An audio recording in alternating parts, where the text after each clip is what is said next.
तक स्वामी समंतबद्ध महाराज की बात है। सम्यक दर्शन शुद्धा संसार शरीर भोग निर्विण्णा।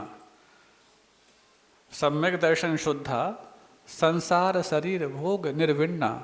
पंच गुरु चरण शरणा सदाशिन को तत्पथक ग्रहिया।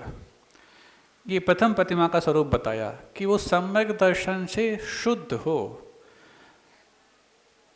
सम्यक दर्शन से शुद्ध होने का मतलब 8 अंगों का पालन करता हो, 8 मदों से रहित हो, 6 अनायतन का त्यागी हो और 3 मूर्ताओं से रहित हो, ऐसा 25 दोषों से शुद्ध।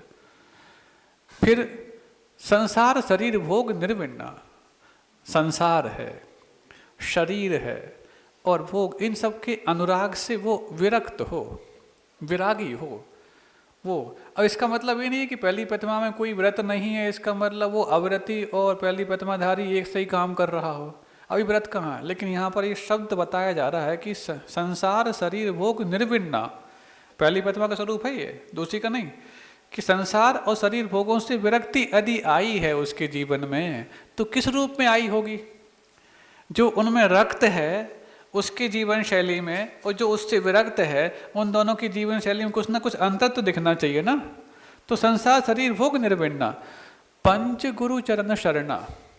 जो पंच परमेष्ठी ही हैं वही एकमात्र शरण हो, अन्य कोई दूसरे नहीं। स दार्शनिको तत्पथक ग्रहिया। वही दार्शनिक पथ का ग्राही होता है। ये यहाँ पर स्वामी समंतबद्ध प्रथम प्रतिमा का स्वरूप कहते हुए बता रहे हैं। अब दूसरी प्रतिमा में 5 अणुव्रतों को 7 शील व्रतों के साथ निर्दोष पालन किया जाता है। इससे एक ध्वनि और निकलती है कि जब 7 शील व्रतों का पालन करने से 5 अणुव्रत निर्दोष होते हैं जो दूसरी प्रतिमा में होते हैं, इसका मतलब 7 शील दोषों का पालन भले ही ना हो लेकिन 5 अणुव्रतों की यहाँ पर ध्वनि निकलती है। वो ऐसे भी निकलती है क्योंकि वो संसार शरीर भोगों से विरक्त यदि हुआ है तो कुछ तो 5 पापों से विरक्त हुआ होगा। अंश भले ही सही लेकिन कुछ तो विरक्त हुआ होगा।